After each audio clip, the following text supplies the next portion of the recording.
자, 횡령죄입니다. 자, 의의. 자, 의의는 여기서 보지 말고 다음 페이지 보세요. 자, 다음 페이지 보면 법조문 나와 있죠. 자, 법조문에 자, 타인 재물을 보관하는 자 그랬습니다. 여기서 재물 동그라미. 그래서 객체가 재물만 된다는 거예요. 자, CF 하시고 재산상 이익은 횡령죄의 객체가 되지를 않는다. 중요한 겁니다. 다시 앞으로 가서 자, 방금 타인 재물에다 미치겠죠. 그래서 순수 재물죄라는 것 제가 재산죄 일반론 할 때 말씀드린 바가 있고 영득의사가 필요하고요. 탈취죄고요. 그리고 위헌범입니다. 위헌범 요거 미적어 보세요. 자, 미수가 있습니다. 그리고 상습범이 없다는 것도 기억을 해 두셔야 돼요. 자, 뭐 필기할 것까지는 아닌데 자, 필기하지 마세요. 우리 지금까지 배웠던 재산죄 있죠? 절도가 있고 강도 있고 사기 있고 공갈 있고 지금 4개 배웠죠? 이제 오늘 배우는 것이 횡령이고요. 그 다음에 이제 배임이고요. 작물이고요. 손괴, 마지막에 권리행사 방해. 권리행사 방해가 끝나면 이제 강제집행 멘탈이 나오죠. 강제집행 멘탈 배우면 이제 재산죄는 전부 다 끝납니다. 그쵸? 자, 여기서 우리 지금 배운 것이 절도, 강도, 사기, 공갈이라 했잖아요. 이 4가지는 전부 다 뭐예요? 침해범이죠. 침해범. 그쵸? 그리고 상습범이 있어요. 근데 지금 배우는 여기 횡령배임.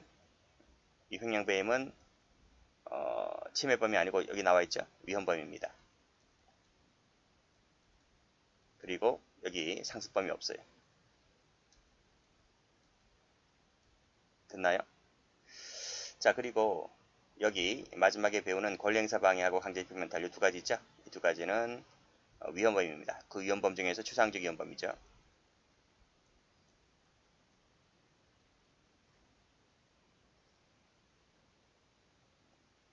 추상적 위헌범 있고 그 다음에 상습범이 없다는 것은 이 부분 있죠. 손권 마지막에 손권입니다. 손권 이게 이제 상습범이 없어요.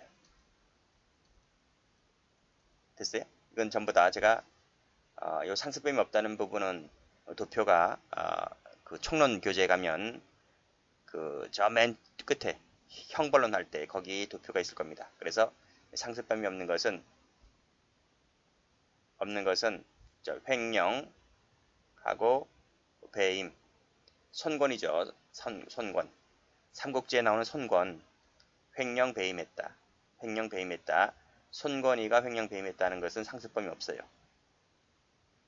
그쵸? 그렇게 정리를 해 두시고 그 다음에 말씀드렸듯이 지금 배우는 횡령하고 배임은 위헌범이다. 그리고 마지막에 배우는 권리행사 방해 강제집행 멘탈은 추상적 위헌범이다 하는 것이고 이 배임죄가 보면 그 위헌범 중에서 구체적 위헌범이다 라고 나옵니다. 추상적 위헌범이 아니고 구체적 위헌범이다 하는 부분이 배임죄 가면 나올 겁니다. 자, 됐나요? 자, 그러면 자, 지금 횡령죄는 위헌범이다. 그리고 상습범이 없다는 것, 이 2가지만 확실하게 정리를 해두시고 그리고 말씀드린 대로 재물죄다 하는 것 봐두시면 됩니다. 자, 밑에 판례 가볼게요. 자, 작년도 경찰 2차에도 나왔는데 횡령죄는 위태범이다. 위태범이 위헌범이라고요. 위태범 동그라미 빨간색으로. 이기 때문에 다른 사람의 재물을 보관하던 사람이 그 사람의 동의 없이 함부로 처분하잖아요. 담보 제공했다라고 했을 때는 바로 횡령죄가 된다는 것이죠. 그렇죠? 자, 여기 가로 열고 사법상 그 담보 제공 행위가 무효거나 소유권 침해가 되는 결과가 발생했는지 관계없이 그냥 횡령죄 기수다 하는 거죠. 그게 위헌범이기 때문에 그래요. 자, 본질 가볼게요.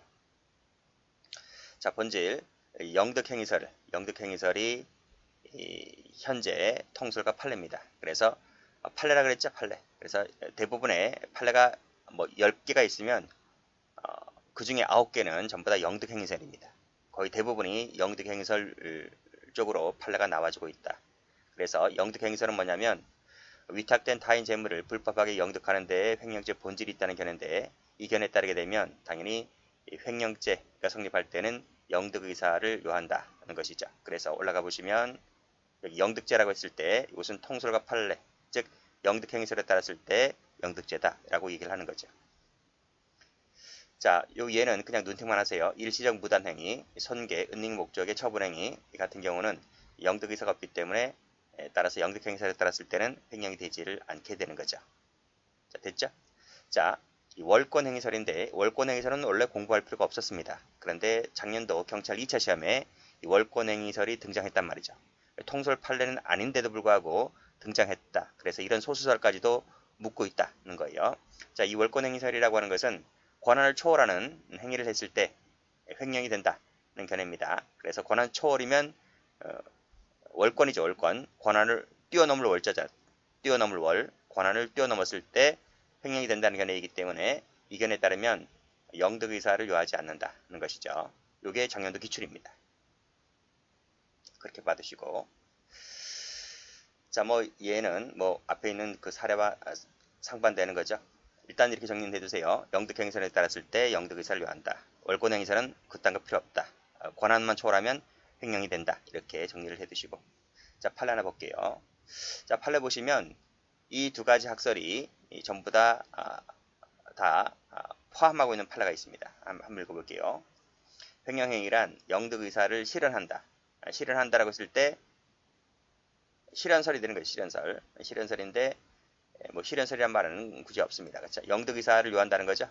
그래서 영득행위설이구나 이렇게 볼 수가 있겠고, 따라서 영득의사가 외부에 인식됐을 때 외부 인식에다 동그라미 쳐보세요. 그러한 객관적 행위가 있을 때에 횡령이 된다. 이렇게. 이것이 이제 뒤에서 배우는 영득행위설 중에서 표현설이라는 거예요. 표현설. 표현설이라는 견해입니다. 그리고 뒤에서 배우겠지만 여기 실현 나와 있죠. 실현. 실현이라는 말 쓰고 있다는 말은 실현설이야. 실현설. 물론 우리 다수설 판례는 이 표현설을 취한 것이 더 줄입니다. 줄이지만 이 판례 같은 경우는 특이하게도 실현설, 표현설을 모두 다 내포하고 있다. 이렇게 보시면 되겠습니다. 됐고, 자, 기출이죠. 이렇게 기출. 자, 위탁된 물건에 대한 권한을 초월하여 행위를 함으로써 신용관계를 깨뜨린다는 데에 횡령죄의 본질이 있다는 견해는 무슨 견해죠? 여기 월권행위설이죠. 월권행위설에 따르면 자, 일시사용이나 손괴, 은닉 의사로 자기 점유물을 처분했을 때는 횡령이 된다, 안 된다? 횡령이 여기 된다 그랬잖아요. 그렇죠? 된다 그랬습니다. 이게 나왔네요. 기출 나왔네요. 틀렸습니다. 만약에 이것을 월권행위설을 바꾸게 되면 횡령이 되지 않는 것이죠. 여기까지 묻고 있단 말이죠. 그래서 정리를 해두시고,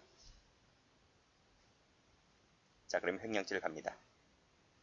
자, 다시 한번 읽어볼게요. 자, 객체는 재물만 된다 그랬습니다. 자, 여기 왜 밑줄 걸었냐면 원래 지금까지는 거의 대부분의 범죄가 이 주체를 묻고 있지는 않잖아요. 그쵸? 뭐 절도죄, 강도죄, 사기죄, 횡령죄 할 때 다 일반 범위였잖아요. 그래서 별도로 주체를 다루지 않았었는데 지금부터 배우는 횡령죄와 다음 시간에 배우는 배임죄 같은 경우는 주체가 중요합니다. 그래서 타인 재물을 보관하는 자가 밑줄 꺼놨죠. 이게 주체입니다. 그래서 이 사람만이 횡령을 범할 수가 있기 때문에 다른 사람은 범할 수가 없습니다. 보관하는 자만이 범할 수가 있기 때문에 밑에 보시면 주체가 진정신분법입니다. 이렇게 설명되고 있는 거란 말이죠. 자, 이 자가 횡령하거나 반환 거부했을 때 횡령이 됩니다. 횡령. 자, 그런데 이 보관이란 말의 의미가 무슨 뜻이냐라는 거죠. 자, 쭉 내려오시면 자, 각주 나와 있죠. 각주. 자, 이 보관이란 말의 의미는 절도죄의 점유와 상당히 유사합니다. 유사한데 이 점유와 횡령죄에서의 보관은 약간 개념이 좀 달라요. 자, 그 다르다는 부분을 제가 노트를 통해서 한번 설명을 해볼게요. 노트 펴보세요. 자, 노트를 펴보시게 되면 여기 지금 보관을 동그라미 쳐놨죠? 보관. 자, 보관의 의미가 과연 뭘까라고 하는 것인데 첫 번째 1번입니다. 자, 사실상의 집이라는 거지. 그 대표적인 것을 제가 동산, 필기하세요. 동산을 갖고 설명할게요. 동산이다. 자, A가 이 동산을 제가 시계를 한번 해볼게요. 시계의 소유자입니다. 이 시계의 자기 겁니다. 자기 건데 이 시계를 친구 B한테 맡깁니다. 우리가 이것을 위탁 관계를 설정했다는 거예요. 그래서 야, 너가 이 시계 좀 맡아줄래? 라는 거죠. 그렇죠? 그래서 내가 맡아줄게 라고 해서 이 시계를 이 친구한테 맡기죠. 맡깁니다. 우리가 이것을 점유를 이전했다. 점유를 이전했다. 그렇죠? 그러면 이 친구가 보관자가 됩니다. 보관자. 즉 타인 재물을 보관하는 자, 신분범이 되는 거죠. 그렇죠? 그래서 이 동산 같은 경우에는 점유만 이전하면 타인 재물 보관자라는 신분이 생겨납니다. 그렇죠? 여기까지만 알고 계시면 됩니다. 만약 이 친구가 이 시계를 보관하고 있으면서 소유자인 A 동의 없이 지 멋대로 이렇게 팔아버려요. C한테 임의로 처분한다. 라고 했을 때 이게 바로 뭐가 된다? 이퀄 횡령이 된다. 이런 말이죠. 됐나요? 자, 여기서 다시 한번 타인 재물을 보관하는 자가 횡령죄의 주체가 된다 했는데 여기 이런 말 나오죠? 뭐라고 나와요? 여기 타인 소유 자기 점유가 되었다는 거죠. 그렇죠? 요 B가 갖고 있는 시계는 타인 소유, 즉 A 소유죠. 그리고 내가 보관하고 있는 것이니까 자기 점유란 말이죠. 그래서 여기서는 우리 지금까지 절도, 강도, 사기, 공갈할 때는 타인 소유, 타인 점유가 주체였잖아요. 근데 횡령죄 같은 경우는 타인 소유, 자기 점유가 주체가 되는 거예요. 주체. 그렇게 정리를 해두시면 됩니다. 자, 그래서 보관이란 말의 의미는 첫 번째, 사실상의 지배, 즉 동산의 경우에는 사실상의 지배의 역할을 한다는 것인데, 자, 그 다음 하나 더 있죠? 법률상의 지배라는 것이 있습니다. 이 법률상의 지배라고 하는 것은 여기 얘가 두 가지 나와 있죠? 하나가 부동산이고 또 하나가 금전입니다. 금전. 그래서 이건 어떻게 풀게 하냐면 법률상의 지배 밑에다가 가로 열고 부동산 그리고 은행 예금 이렇게 필기 하시면 되겠습니다. 자, 그러면 첫 번째 부동산 갖고 설명해 볼게요. 자, 여기 이제 A가 이 건물의 토지나 건물의 소유자입니다. 저는 이제 건물만 그렸는데요. A가 이 부동산의 소유자라고, 건물의 소유자라고요. 지금 이것은 A 명의로 되어 있습니다. 그렇죠? A 명의로 되어 있어요. 소유자니까 친구한테 가가지고 야, 아우 요즘 세금 많이 넣어서 죽겠다 야. 너가 이 부동산 좀 네가 좀 맡아줄래? 네 명의로 좀 해줄래? 내가 그에 대한 답례는 할게. 라고 하니까 친구가 뭐라 그래요? 알았어 내가 보관해줄게 라는 거죠. 그래서 A, B 사이에 이 타인 재물을 보관한다는 위탁관계를 설정합니다. 그랬을 때 어떻게 설정하냐면 점유만 이전하는 것이 여기서는 점유가 이전이 안 되잖아요. 이 부동산이기 때문에 부동산을 부동 움직이지 않는다고요. 그러니까 부동산을 들어서 갖다 줄 수는 없는 거죠. 대신 뭘 해준다? 이 등기부에 지금 소유자가 A이기 때문에 A 명의로 돼 있을 텐데 이 명의를 B 앞으로 바꿔줍니다. B 앞으로. 그쵸? 그래서 자기 명의였던 것을 타인 명으로 바꿔줘요. 그게 법률상의 지배단 말이죠. 명의 이전이. 그래서 부동산 같은 경우는 명의 이전을 해주는 것이 위탁관계란 말이죠. 자, B 앞으로 자기 앞으로 지금 등기가 되어 있죠? 등기가 되어 있습니다. 이것이 바로 위에서 설명한 대로 똑같이 타인 소유 자기 점유가 된 거란 말이죠. 이 명의는 지금 내 앞으로 되어 있으니까 자기 점유다. 자기 점유. 자, 근데 실제로는 내 것이 아니고 A 거잖아요. 그렇죠? 타인 소유 겁니다. 다만 그 사람과 나와 사이에 위탁관계만 설정했을 뿐이란 말이죠. 그렇죠? 자, 그런데 이 친구가 자기 앞으로 등기가 되어 있다 보니까 딴 마음을 먹어요. 딴 마음을. 그래서 이 사람이 지 멋대로 똑같이 C한테 임의 처분하게 되죠. 뭐 매각을 했든지 뭐 아니면 은행 가서 담보 설정했든지 대출 받았든지 그렇게 되면 이것이 이퀄 횡령이 된다 이런 말이죠. 그렇죠? 그런 말입니다. 근데 이것이 이제 명의신탁이잖아요. 명의신탁. 명의를 바꾼 거니까 명의신탁이라고 하는 것인데 우리 뒤에서 배웠지만 명의신탁은 횡령죄가 되지를 않습니다. 근데 횡령이 되는 수가 있어. 그게 바로 뭐냐면 지금 여기서 횡령이 된다 그랬잖아요. 이것은 이 위탁관계가 법이 보호를 해줬을 때, 즉 보호가치가 있을 때, 보호가치가 있는 명의신탁이라야만 횡령이 되는 것이고 법이 보호를 해주지 않는, 그쵸? 그러한 불법적인 이 명의신탁 같은 경우는 법이 보호를 안 해줍니다. 그래서 이 사람이 처분했다 하더라도 횡령이 되지 않는 거예요. 그 명의신탁 법리는 맨 뒤에서 따라 배우니까 그때 가서 다시 한번 설명해 드리도록 하고 일단 필기만 이렇게 해두시면 되겠습니다. 자, 됐죠? 또 하나 있습니다. 이제 금전인데 A가 돈이 많아요. 돈이 많아. 그래서 B한테 가서 야, 이거 네 이름 앞으로 은행에다 좀 예금을 해줘라. 이렇게 부탁하게 되죠. 그래서 친구가 이걸 들어줍니다. 그래서 A가 몇십억을 갖고 오니까 B가 자기 명의로 은행에다가 이 금전을 예금을 해두죠. 그래서 이 금전은 누구 명의다? 이 B 명의입니다. B 명의. A 명의가 아니고 B 명의로 은행에다가 예금을 해둬요. 역시 이 친구 역시 마찬가지로 위에 있는 이 부동산 사례와 똑같이 마음이 바뀌죠.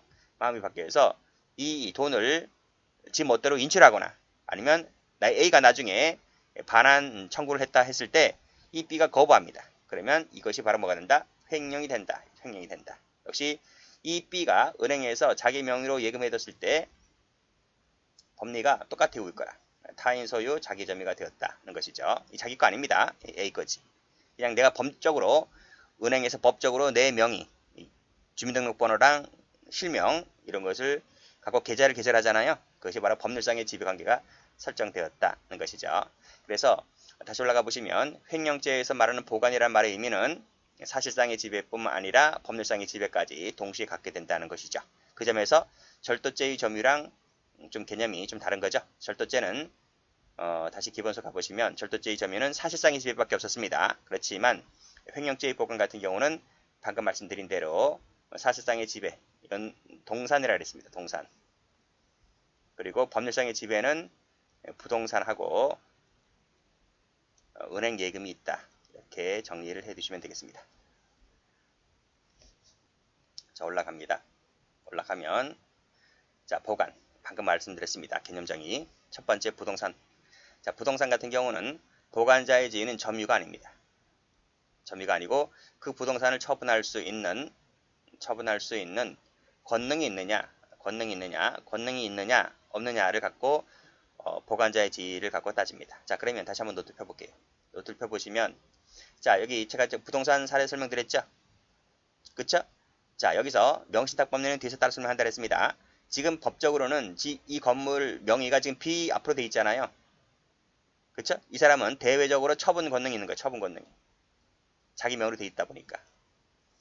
처분 권능이 돼 있다. 그래서 이 사람이 멋대로 이것을 담보 설정하거나 팔아버리면 횡령이 된단 말입니다. 그쵸? 물론 이제 보호가치가 있을 때. 그런데 동산 같은 경우는 그게 없죠. 동산 같은 경우는 이 B가 점유자이냐 아니냐 이것만 갖고 횡령이 되느냐 여부를 따지는 것이지 부동산은 점유가 아닌 처분 권능이 있느냐 없느냐 그 점에서 동산과 부동산의 차이가 있다는 것이죠. 자, 그래서 다시 한번 와보시면 부동산은 점유가 아니고 처분 권능이 있느냐 없느냐를 갖고 따진다는 것입니다. 자, 공동상속인 이 부분은 저 뒤에 판례가 나오니까 그때 설명하도록 하고 이것도 중요한 겁니다. 자, 등기된 부동산. 방금 말씀드렸죠? 등기된 부동산. 등기명의자는 자기 명의로 되어 있기 때문에 따라서 부동산의 보관자가 된다는 거죠. 이게 원칙이죠? 원칙. 다만 예외가 있습니다. 예외가 있다. 끊어보세요. 그 등기가 원인 무효인 등기다.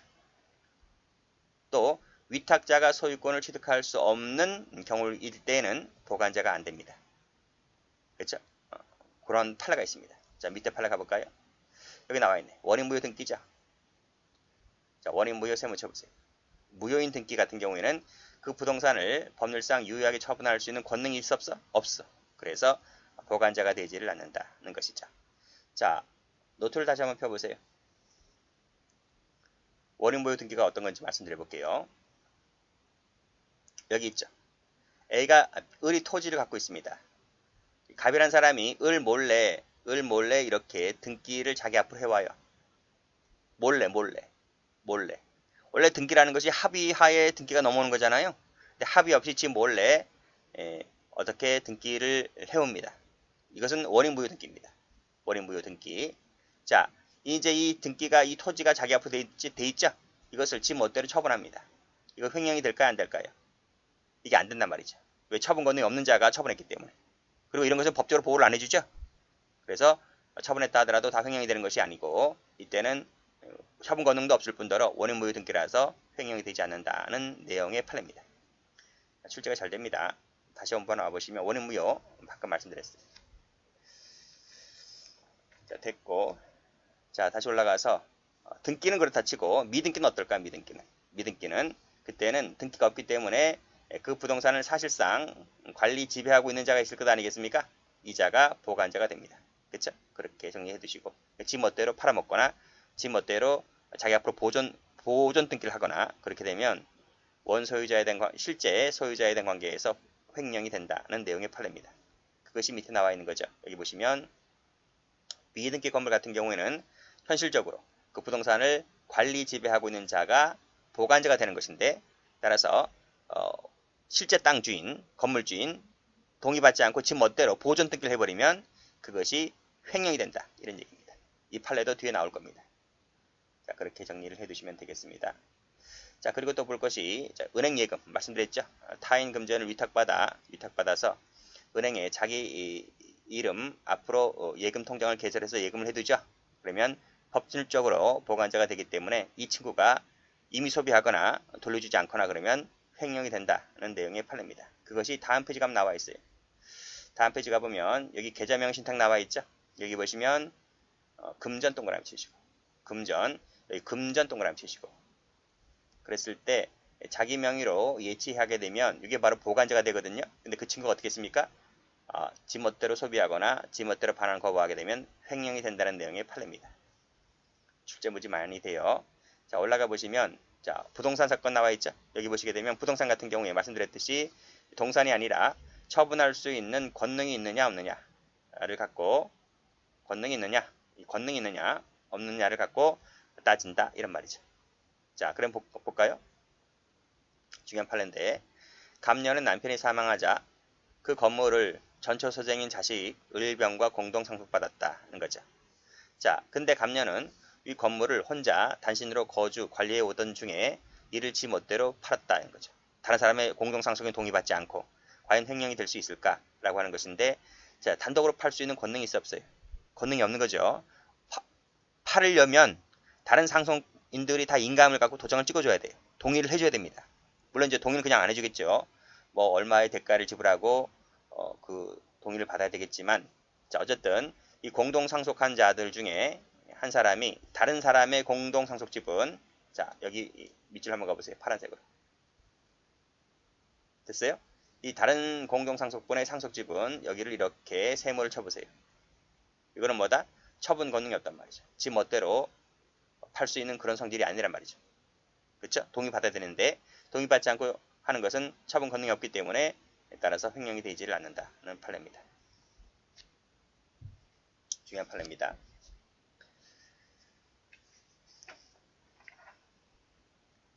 자, 됐고 자, 밑에 횡령이 되는 판례 볼까요? 부동산이죠, 부동산. 역시 처분할 수 있는 권능이 있느냐 없느냐를 갖고 따지겠다는 것이고 자, 보존 등기가 되어 있지 않은 이 건물이다 는 것인데 이게 무슨 건물인가요? 그러면 보존 등기가 되어 있지 않은 건물 이게 바로 미등기 이콜 미등기란 말이죠. 위에서 뭐라 그랬습니까? 위에서 미등기 같은 경우에는 자, 실질적으로 부동산을 관리 지배하고 있는 자가 보관자가 된다 라고 그랬잖아요. 다시 한번 와보시면 자, 이 건물은 누구 거냐면 비록 미등기가 되어 있지만 피해자 소유인데 지금 건축 허가 명의만을 지금 갑 회사가 신탁했단 말이죠. 그러니까 제가 봤을 때 이 회사가 이 건물을 지었나 봐. 그렇죠? 그러니까 이 사람이 뭐가 되는 거죠? 보관자가 된 거지. 보관자가. 실질적 경영자인 이 사람이 보관자가 된 거지. 또 어떻게 했다는 거야, 이 사람이. 그렇죠? 여기 보시면 처분할 수 있는 지위에 있는 자다.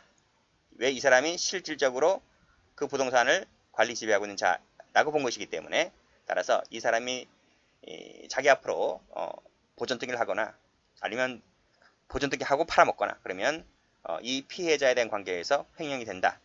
그런 판례입니다. 다음 여기 미등기 나와 있죠. 미등기. 그렇죠? 여기도 보세요. 자, 보관하고 있는 자가 임의로 지 멋대로 자기 앞으로 보존 등기를 한다. 보존 등기가 뭐예요? 최초라는 등기. 우리가 토지 같은 경우는 개간하잖아. 우리 국사 시간에 배우는 그 산에서 그 산에는 나무가 자라잖아요. 돌이 많고 그걸 다 걷어냅니다. 왜냐하면 논밭이 별로 없으니까. 경작하잖아. 그래서 다 걷어내고 토지를 개간하잖아요. 그러면 그 최초로 그걸 나중에 뭐 이제 등기를 해서 자기 거로 만들려고 한다면 최초로 내는 등기, 그게 보존 등기입니다. 건물도 마찬가지로 처음 신축을 하지, 그러면 보존 등기라고 하는 걸 합니다. 그리고 나서 이거를 누군가한테 팔 때 그때부터 이제 이전 등기가 되는 거예요. 우리가 아파트, 신축 아파트 분양받아서 이제 입주를 하게 되면 등기하잖아. 그게 보존 등기입니다. 보존 등기. 그래서 미등기를 지 멋대로 이 사람이 자기 앞으로 보존 등기를 하거나, 그렇죠? 그러면 이것이 뭐가 돼요? 횡령이 되는 거야. 횡령. 그리고 나서 이제 동시에 뭐 이제 은행 가가지고 대출 받겠죠. 그렇죠? 요 부분 이것도 횡령란 말이에요. 이거 하거나 이거와 같이 그거 하는 날 뭐 바로 은행에 가거나 아니면 그 다음날 가거나 했을 때 뭐 시간적으로 아주 근접했을 때 이게 이제 동시란 말을 쓰고 있는 거죠. 그랬을 때 횡령이다 이런 말이죠. 됐고, 자 횡령 행위 후에 근저당권을 설정하는 것은 이게 완성 후잖아요. 기수 이후란 말이에요. 기수 이후. 기수 이후에 또다시 근저당권을 설정하는 것은 새로운 법익 침해가 있어 없어요? 없단 말이죠. 그래서 이것은 별도로, 이 부분은 별도로 횡령이 되지를 않아요. 그냥 여기서 끝나는 거예요. 됐어요? 자, 봐봐요. 자, 자기 앞으로 보존 등기했죠? 자, 이 건물이 얼마짜리인데, 예를 들어볼게요. 이 건물이 얼마짜리인데, 10억짜리 한번 해볼게요. 10억짜리다. 10억짜리다. 자, 그래서 이 친구가 자기 앞으로 보존 등기했죠? 그럼 그 주식 기수가 되는 거예요. 그쵸? 자, 자기 앞으로 등기가 된 상태에서 은행 가가지고 담보대출 받아요. 얼마 받아요? 3억 받았어요. 3억. 그럼 3억 받았다고 해서 실제 이 건물의 실제 소유자가 그럼 10억 플러스 3억, 13억 손해봅니까? 그건 아니잖아요. 그냥 이 건물이 다른 사람 앞으로 등기가 되는 순간 10억 손해본 것이지, 그 사람이 이것을 가지고 어떻게 대출받고 했다 하더라도 추가 손해는 나는 건 없습니다. 이 부분은. 그냥 나는 뭐죠? 나는 처음부터 10억밖에 손해본 게 없단 말이죠. 그래서 기수가 되고 난 이후에 은행 가서 땅권 설정했다 할지라도 새로운 법익 침해가 없기 때문에 별도로 횡령이 되지 않는다. 이렇게 보시면 되겠습니다. 됐죠? 그렇게 보시면 되고,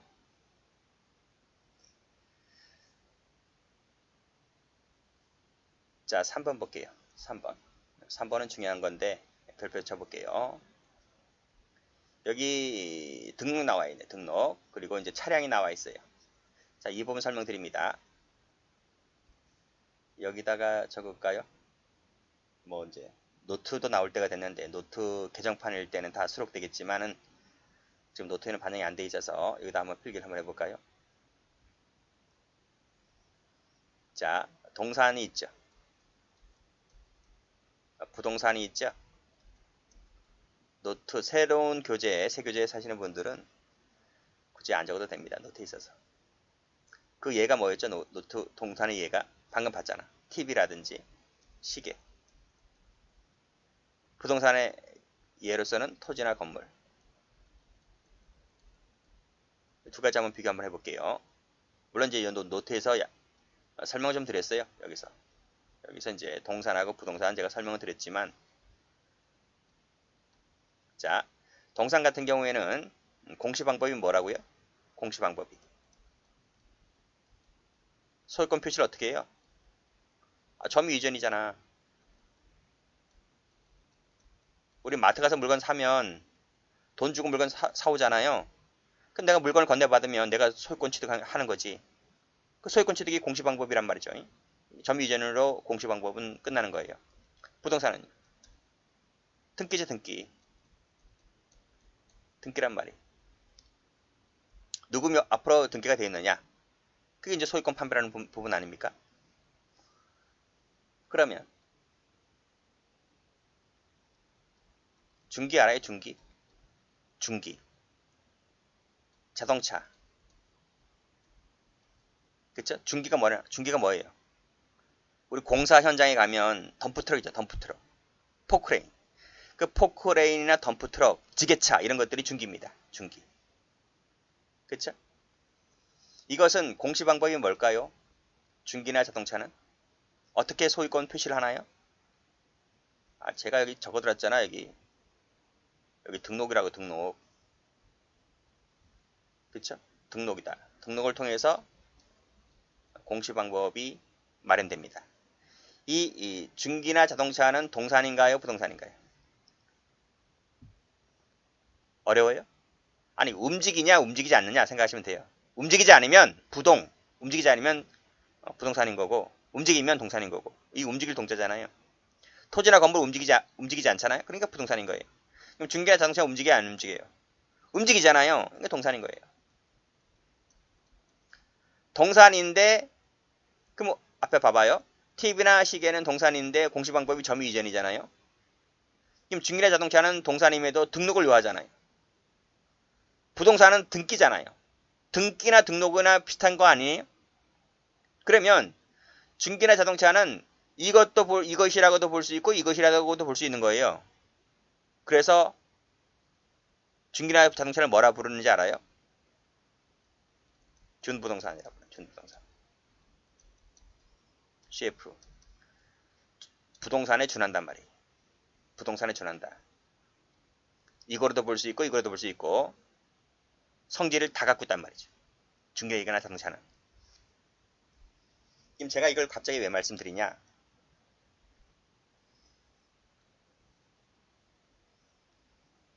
지입 배웠죠, 지입. 지입 안 배웠나?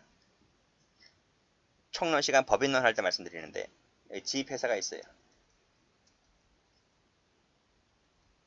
그렇죠? 지입 회사가 있단 말이죠. 아니 간단하게 생각하시면 택배 차량 생각하시면 돼요. 택배 대한통운 거 생각하시면 돼요. 학원 차량도 마찬가지고. 여기 지입 차주가 있어요. 그렇죠? 트럭이 있습니다. 이렇게. 짐 싣고 다니죠?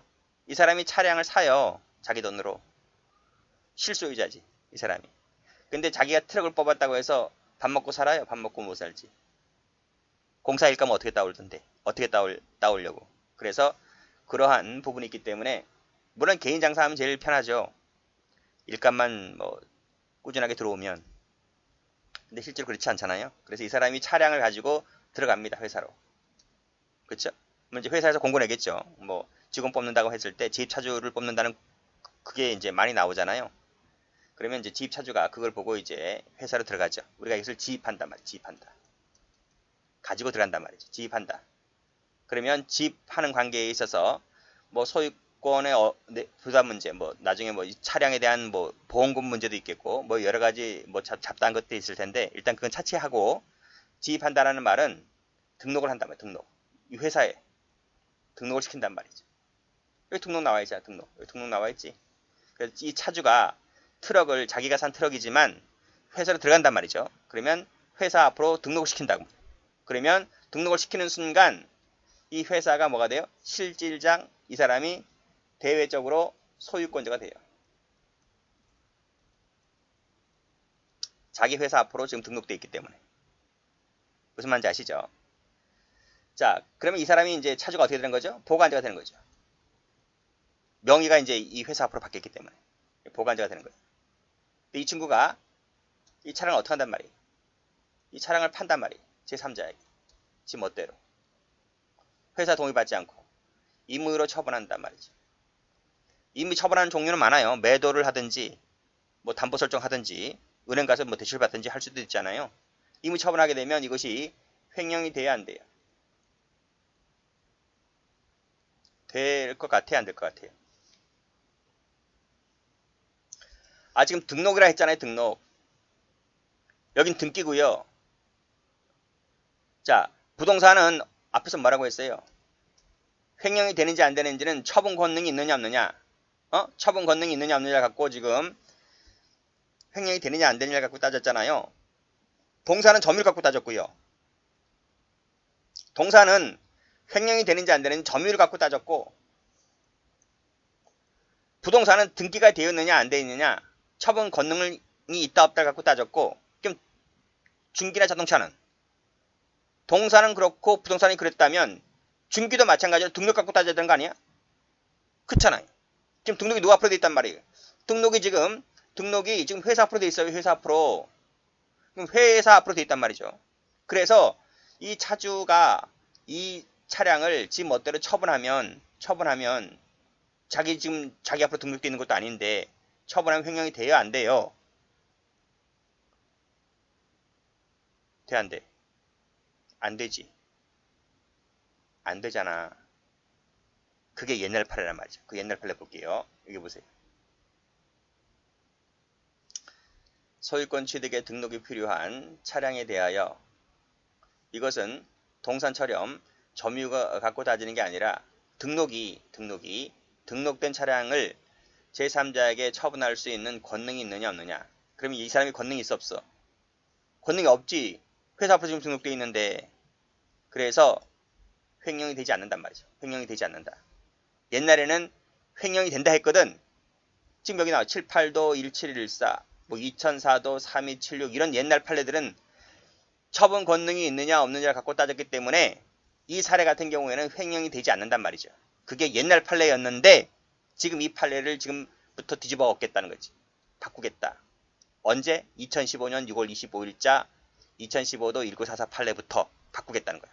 그러면 옛날에는 이게 횡령이 안 되었는데 지금 어떻게 된다고요? 이게 된단 말이죠. 된단 말이에요. 비록 등록이긴 하지만 중개나 자동차는 부동산이 아닌 동산이기 때문에.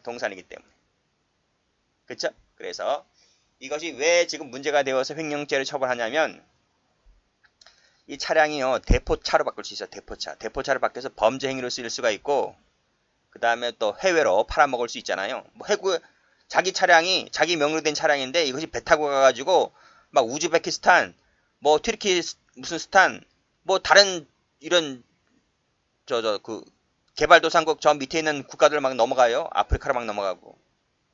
그렇잖아? 그런 문제가 발생할 수 있기 때문에 이건 안 되겠다. 이건 손 놓고 있을 문제가 아니다. 라고 해가지고 판례를 바꿔버립니다.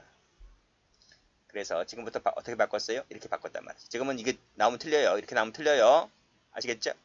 그래서 어떻게 바꿨냐면 자, 등록이 필요한 타인 소유 차량을 보관받아 있는 사람이 지 멋대로 처분하는 순간 그렇지? 처분 권능이 있든 없든 간에 사실상 처분이다 동그라미. 그러면 횡령이 된다. 명의자일 필요 있다? 그런 것 딴 거 필요 없다 이거지. 이렇게 정리해 두시면 됩니다. 명의자여야 한다 하면 틀려요. 여기도 지입 차주 나와 있지?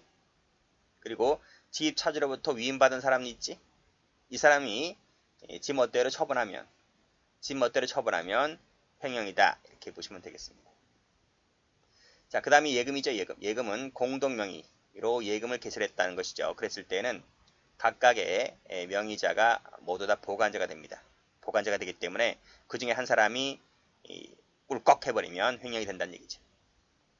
자, 여기도 금전 나와 있죠. 똑같이 보관자, 수표도 마찬가지고 보관자가 됩니다. 꿀꺽 해버리면 횡령이 됩니다. 여기는 친절하게 갑회사 소유라고 해놨어요. 갑회사 소유라고. 그렇죠? 그게 예금이잖아요. 회사 소유 돈인데 왜 네가 멋대로 인출하냐고. 그렇잖아요. 네가 아무리 피고인은 여기서는 대표이사 하겠지. 대표이사를 할지라도 여러분 법인이잖아요. 법인. 구멍가게라고 하면 법인 설립을 안 하면 네 돈이 회사 돈이야. 네 돈이 네 돈이고 네 돈이 네 돈이야. 그거 갖고 누가 뭘 안 그래. 우리가 음식점에서 김밥 파는 그런 김밥 천국 이런 데 가면 그 가게 사장이 돈을 어떻게 쓰든 상관없어. 그건 네 돈이니까. 근데 회사를 설립을 하잖아요. 그러면 법인 등기를 내는 순간 그 돈이 네 돈이 아니고 그건 회사 돈이란 말이에요.